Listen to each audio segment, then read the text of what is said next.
नमस्कार डीसी साथियों, मैं रॉकेट विकास आपके समक्ष कुछ महत्वपूर्ण मुद्दों पर आज चर्चा करूंगा।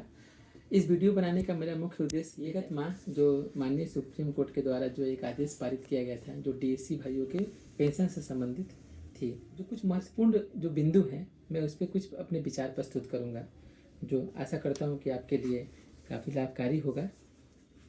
आज मैं एक ऐसे महत्वपूर्ण न्यायिक निर्णय पर अपने विचार रखना चाहता हूँ कि जिसका सीधा संबंध उन पूर्व सैनिकों से है जिन्होंने देश की सेवा केवल एक बार नहीं बल्कि 2 बार की है। यह मामला डिफेंस सिक्योरिटी कॉर्प्स अर्थात डीएससी के उन कर्मियों का था जो पहले रेगुलर आर्मी में सेवा कर चुके थे और बाद में पुनः डीएससी में भर्ती होकर दूसरी बार राष्ट्र सेवा में लगे।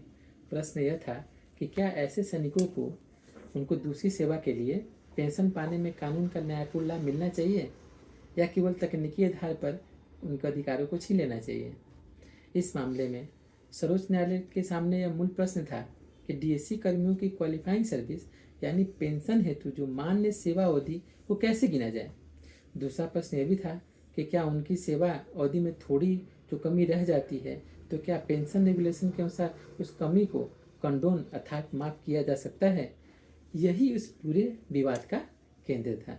सरकार का कहना था कि डीएससी कर्मियों को दूसरी सेवा पेंशन के लिए पूरा वास्तविक क्वालिफाइंग सर्विस करना ही होगा, देना ही होगा।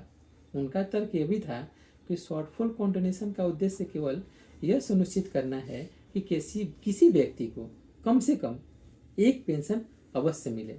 चूँकि संबंधित कर्मियों की पहले सेवा की पेंशन तो मिल ही रही थी, इसलिए दूसरी सेवा पेंशन में कॉन्टिन्यूएशन नहीं दिया जाना चाहिए।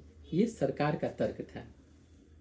लेकिन दूसरी ओर पूर्व सैनिकों का पक्ष यह था कि डीएससी भारतीय सेना का ही एक अंग है। डीएससी आर्मी एक्ट और आर्मी रूल्स के अधीन है, जब पेंशनरी प्रोविज़न भी वहीं लागू होने चाहिए जो कि रेगुलर आर्मी में होते हैं। उन्होंने ये भी कहा कि क्वालिफाइंग सर्विस की गणना करते समय नियमों के अनुसार 3 महीने या उससे अधिक लेकिन 6 महीने से कम अवधि को आधा वर्ष मानकर जोड़ा जाना चाहिए।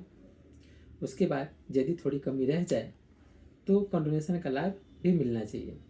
माननीय सर्वोच्च न्यायालय ने इस प्रश्न को बहुत गंभीरता से देखा और एक महत्वपूर्ण सिद्धांत स्थापित किया। न्यायालय ने माना कि डीएससी भारतीय सेना का ही एक कॉर्प्स है या अंग है और उसके कार्मिक भी आर्म्ड फोर्सेस पर्सनल हैं। इसका अर्थ यह हुआ कि रेगुलर आर्मी के पेंशन रूल्स एंड प्रोविजंस जो उसके प्रावधान हैं वो भी डीएससी कर्मियों पर भी लागू होंगे जब तक कोई वास्तविक और स्पष्ट विरोधाभास न हो। केवल प्रशासनिक सुविधा या संकीर्ण व्याख्या के आधार पर सैनिकों के अधिकारों को कम नहीं किया जा सकता है। न्यायालय ने आगे यह भी कहा कि सबसे पहले क्वालिफाइंग सर्विस की सही गणना की जानी चाहिए। उसके लिए पेंशन रेगुलेशन 1961 और 2008 के प्रावधान के साथ साथ 30 अक्टूबर 1987 के सरकारी पत्र में दिए गए लाभकारी नोट का भी पालन किया जाना चाहिए। इसका सीधा अर्थ यह है कि यदि सेवा की अवधि में 3 महीने या उससे अधिक का अंश है तो उसे अनदेखा नहीं किया जाएगा, उस नियम के अनुसार जोड़ा जाएगा। की गणना सैनिक के खिलाफ नहीं बल्कि न्यायपूर्ण तरीके से होगी। न्यायालय ने माना कि पेंशन रेगुलेशन में शॉर्टफॉल कॉन्टिन्यूएशन का प्रावधान मौजूद है, इसलिए यह कहना है कि डीएससी कर्मियों के मामले में इस सिद्धांत का कोई उपयोग नहीं होगा, ये सही नहीं है।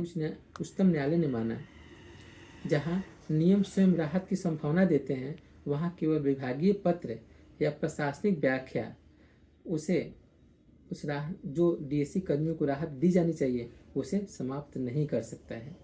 यह निर्णय केवल कानून की तकनीकी व्याख्या नहीं है बल्कि न्याय की आत्मा को व्यक्त करता है। सोचिए, एक सैनिक जिसने पहले सेना में सेवा की और फिर देश की सुरक्षा के लिए डीएससी में भर्ती हुआ और अंत में यह कहा जाए कि आपकी सेवा तो हुई लेकिन कुछ महीने के कारण आपको यह लाभ नहीं मिलेगा, तो क्या न्याय होगा? नहीं। सर्वोच्च न्यायालय ने इसी अन्यायपूर्ण दृष्टिकोण को सिरे से खारिज कर दिया, मतलब अस्वीकार कर दिया। इस निर्णय का व्यापक संदेश यह है कि पेंशन कोई दया नहीं बल्कि सेवा का अधिकार है। सैनिकों की हो तब कानून की व्याख्या और भी अधिक संवेदनशील, न्यायपूर्ण और सम्मानजनक होनी चाहिए। सैनिक अपना जीवन, समय, परिवार और भविष्य देश के नाम समर्पित करता है, बल्कि इसलिए राज्य का दायित्व है कि उसके वैध अधिकारों को की रक्षा करें। जो उसके अधिकार बनते हैं, यह राज्य का दायित्व है कि वो उसे दे, उसके अधिकारों को सुनिश्चित करें। यह फैसला में या विभागीय पत्र यदि मूल नियमों और न्यायिक सिद्धांतों के विरुद्ध हो तो वो टिक नहीं सकते। अंतिम शक्ति कानून की है। कानून का उद्देश्य अधिकारों की रक्षा करना है, न कि तकनीकी आधार पर उसे नकारना। अंत में मैं यही कहना चाहूँगा कि यह निर्णय केवल डीएससी कर्मियों की जीत नहीं है, यह न्याय, सम्मानता और सैनिक सम्मान की जीत है। यह हमें याद दिलाता है कि राष्ट्र की रक्षा करने वालों के अधिकारों की रक्षा करना भी उतना ही आवश्यक है जितना राष्ट्र की सीमाओं की रक्षा करना है। धन्यवाद।